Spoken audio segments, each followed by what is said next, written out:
équipe, performance et révolution. Écoute, on me pose beaucoup la question. Malheureusement, je suis pas Satoshi Nakamoto. Et si j'étais Satoshi Nakamoto, je pense que The Coin Tribune serait déjà to the moon puisque j'aurais investi tout l'oseille que j'ai gagné en Bitcoin dans The Coin Tribune.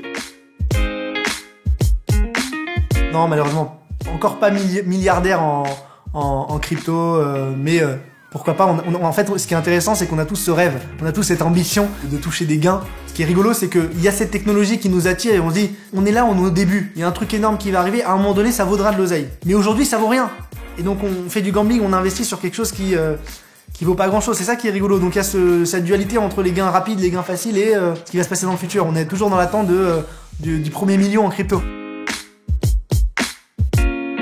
C'est pas la blockchain qui m'a attiré, c'est plutôt les crypto-monnaies et le gain facile. Parce que moi, je suis un peu un gambler, tu sais, quand t'es entrepreneur, t'aimes bien jouer, t'aimes bien lancer, t'aimes bien gagner aussi. J'ai eu toujours cet ADN un peu de jeu, de gambling. Il y a à peu près 8-9 ans, je dirais, j'ai fait la connaissance de Bitcoin, qui était très peu cher.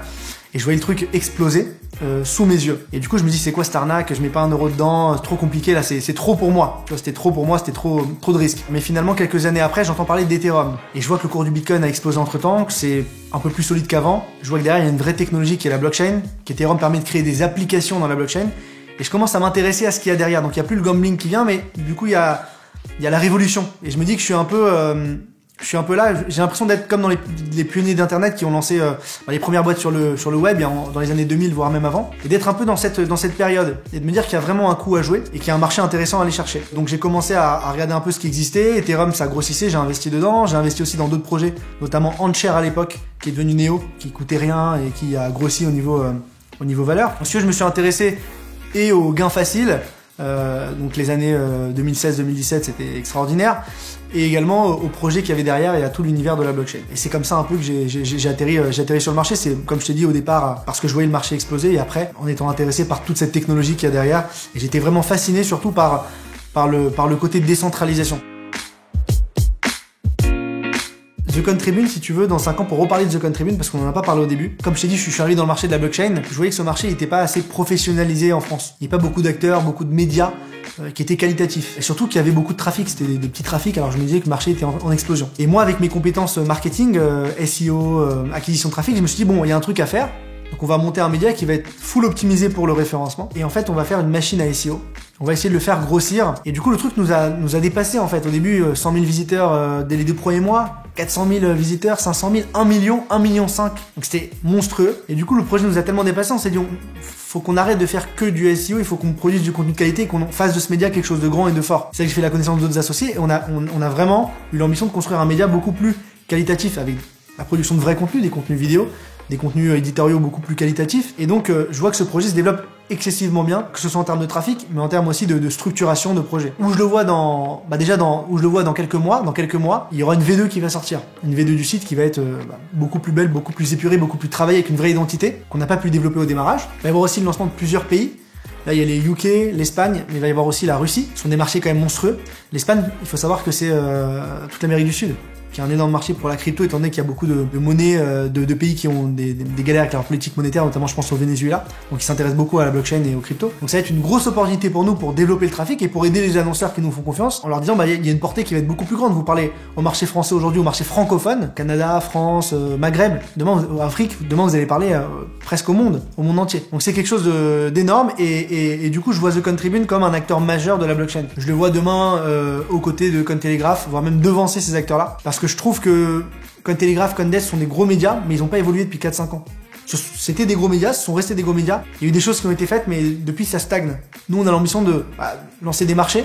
On y est presque moins d'un an. Mais demain, ça va être lancer d'autres projets. C'est peut-être lancer des sites d'offres d'emploi dans la blockchain pour développer le marché du recrutement qui va être autour. Ça peut être de lancer des formations pour aider les débutants à s'initier sur le marché, ou des formations pour initier les personnes qui aiment le trading, par exemple, qui sont les plus intéressés, qui connaissent le mieux le marché des cryptos. Donc si tu veux, c'est amener des services et de la vraie valeur autour de cet écosystème et nourrir cet écosystème avec nos partenaires, mais également nous-mêmes en interne, en apportant des idées novatrices qui vont pouvoir développer le média.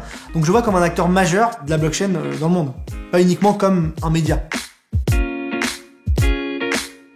En tant qu'entrepreneur aussi, ce qui me gêne un peu en ce moment, c'est que le numérique nous met des menottes. Il nous libère pas vraiment. Au début, il nous libérait. Mais aujourd'hui, il nous met des menottes. On est de plus en plus fliqués dans tout ce qu'on fait. Lorsqu'on fait un virement, lorsqu'on fait... voilà, peu importe, on est fliqué partout. Et si tu veux, la blockchain, c'est un peu... elle nous rend cette liberté. C'est aussi l'univers du numérique, mais ça nous rend cette liberté qu'on avait perdue. Parce qu'Internet a été beaucoup réglementé, a été beaucoup suivi. Et donc je trouve que la blockchain nous enlève les menottes. C'est ça qui est intéressant. Avec plein de projets, on en parlera plus tard, mais... notamment le fait de pouvoir faire une transaction à quelqu'un, lui envoyer de l'argent sans être fliqué, sans être contrôlé. Je trouve ça extraordinaire, et surtout sans que personne le sache, sans passer par une banque, etc. Donc ça, c'est des choses qui sont intéressantes. Et moi, j'ai une vision qui est peut-être un peu réductrice pour la blockchain. Je la vois pas exploser et se démocratiser. Parce que si elle se démocratise, elle perd justement ses ailes. On devient Internet. Moi, je la vois toujours dans le dark, dans le sombre, dans son côté sombre, c'est-à-dire tu pars 30 ans en arrière. Il y a 30 ans, nos parents avaient des espèces, ils gagnaient bien leur vie, ils étaient imposés. Il y a peut-être 50% de leur activité qu'ils avaient en espèces. Et cette espèce, qu'est-ce qu'ils en faisaient? Ils le troquaient. Ils allaient chez le bijoutier, ils achetaient des bagues. Après, le bijoutier, lui, il achetait une robe à sa femme, etc., etc. Et donc, c'était un troc d'argent qu'on se passait. Et on avait tous l'impression d'être riches.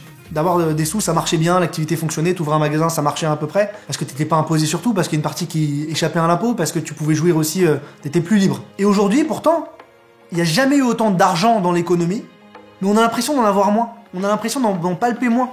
C'est incroyable. Mais il n'y a jamais eu autant d'argent dans l'économie. On n'a jamais autant injecté de fonds. Alors cet argent est peut-être mal réparti, mais pas que. Je pense qu'aujourd'hui, si tu veux, tout ce qu'on gagne, on est énormément taxé, énormément contrôlé. Et en fait, je pense que la blockchain, notamment la technologie le bitcoin, le transfert d'argent, le bitcoin pour moi c'est l'espèce de demain. C'est quand tu voudras faire un virement à un pote ou donner de l'argent à un pote, voilà, sans que personne ne le sache, parce que c'est comme si tu prenais de l'argent de ta poche, quand tu avais des espèces à l'époque et tu le donnais à ton pote, c'est de main à la main, c'est ça la blockchain, c'est ça le bitcoin, c'est de main à main, sans passer par un intermédiaire. Et donc c'est comme si je prenais mes espèces et je les donnais à un pote. Alors on peut s'offusquer des hackings, des machins et dire oui mais c'est dangereux, tu peux te faire hacker. À l'époque t'avais je sais pas 50 000 francs dans ta cave elle brûlait, tu perdais 50 000 francs, c'est la même chose. C'était pas le hacking où tu pouvais te faire voler l'argent parce que tu les avais à la main. Donc c'est plus risqué d'avoir des espèces que de l'argent en compte en banque. Encore que aujourd'hui on sait pas. Mais en fait ça nous enlève ces menottes. Et c'est ça qui m'intéresse avec la blockchain. C'est pour ça que je m'intéresse de plus en plus. Et là, on parle du transfert d'argent, mais il y a énormément de choses. Il y a partage d'informations, application de chat, il y a je veux pouvoir parler à un pote sans que personne contrôle ce que j'ai à dire. Alors ça peut faire peur, parce qu'il peut y avoir des mecs qui vont faire des projets plus tendancieux avec ça, mais si tu veux, je trouve que ça nous rend notre liberté. C'est ça qui est intéressant.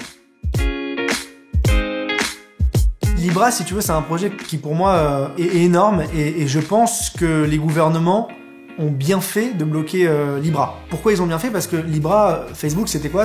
Ils allaient monter un stablecoin, donc c'est un token qui est basé sur le cours du dollar, donc qui réplique le cours du dollar. Sauf que si demain, il y a des gens qui achètent beaucoup de Libra, les gens achètent beaucoup de dollars. Et donc Libra, demain, peut devenir une banque centrale, peut créer des dollars. Et là, c'est un danger, puisque du coup, t'as le rôle d'État, de banque centrale. Et tu peux changer la politique d'un pays et la stratégie monétaire d'un pays.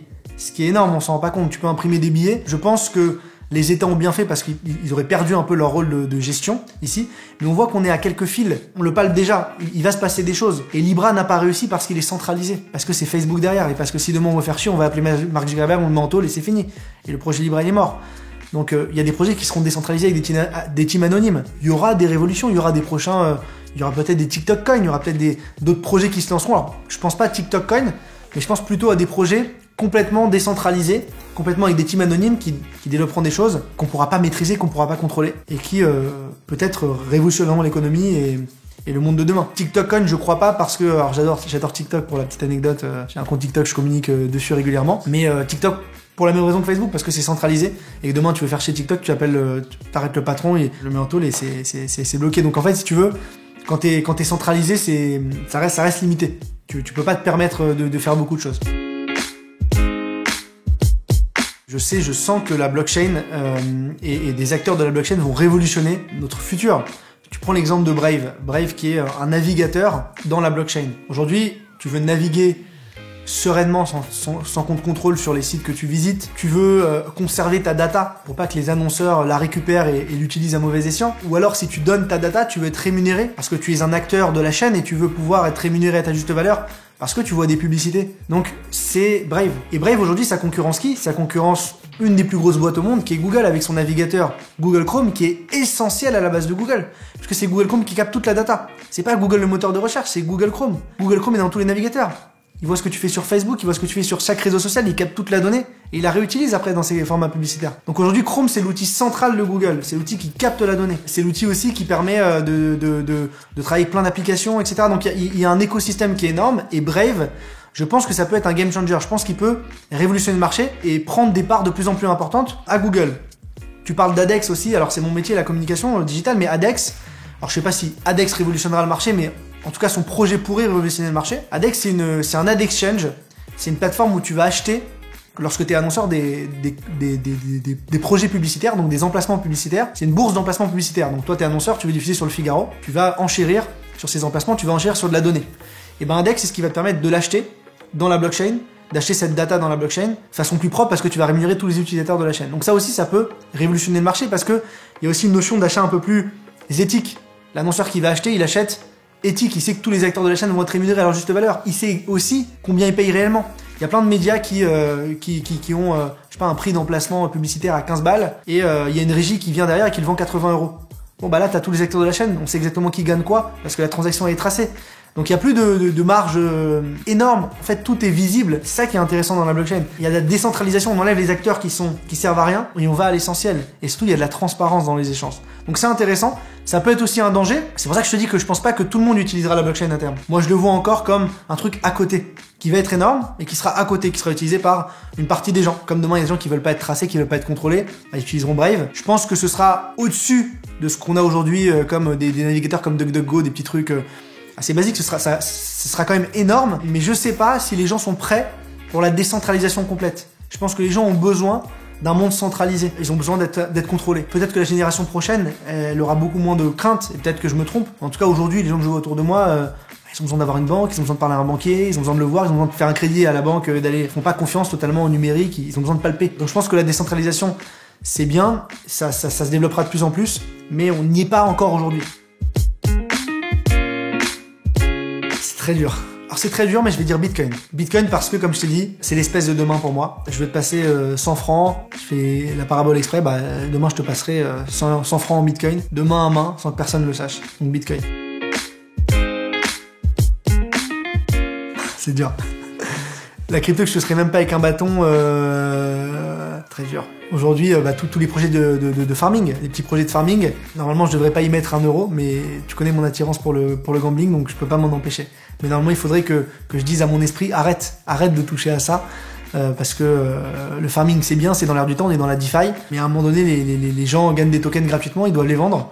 Donc il y a une grosse pression vendeuse, le truc peut pas monter. Mais il y a pas du gain du farm, il y a plein de choses. Donc je pense que j'arrêterai de toucher à tous les tokens de farming. Je vais pas en citer un spécialement, mais je dirais tous.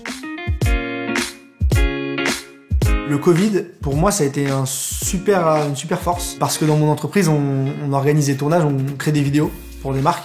Donc on fait des tournages, mais également tout ce qui est vidéo à base de motion design. Et en fait, si tu veux, on a vu nos tournages fortement diminuer, mais le motion qui a explosé et qui a vraiment dépassé toutes nos attentes. Et ça a été un vrai relais de croissance, et surtout, il y a beaucoup de marques qui ne communiquaient pas avant, qui se sont mis à communiquer sur le digital. Nous, aujourd'hui, on fait du contenu vidéo qui va être dédié aux campagnes de publicité en ligne, et les campagnes de publicité en ligne ont explosé, donc du coup, il fallait de la matière.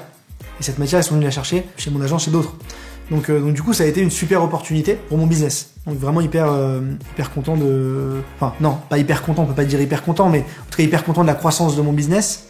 Maintenant, je sais que ça a eu des impacts hyper négatifs sur d'autres activités, même parmi mes clients, qui ont vu leur activité retail physique baisser, mais le digital a explosé. Je pense que l'un dans l'autre, ils s'y sont pas retrouvés, parce que le digital remplace pas complètement ce qui se passe dans le monde physique. Mais en tout cas, ça a été une bonne façon de sortir la tête de l'eau. Et nous, on a pu les aider au mieux, donc on était contents. CZ, le fondateur de Binance, parce que c'est un mec qui pour moi est très décrié, qui doit être un vrai personnage, et j'aime les personnages, j'aime rencontrer ces gens-là qui ont une identité, qui ont une valeur, qui ont des projets. Il s'en fout un peu de tout, il va chercher le gain, il lance des projets, il est hyper novateur, il va vite. Donc c'est ce genre d'entrepreneur que j'aime, qu'il soit aimé par le monde de la blockchain ou pas, je m'en fous, mais c'est un mec que j'aimerais rencontrer. Je te dis que t'es un menteur, c'est impossible. The Country, bien évidemment, parce que j'ai une attache particulière avec ce média que j'ai cofondé, donc sans hésitation.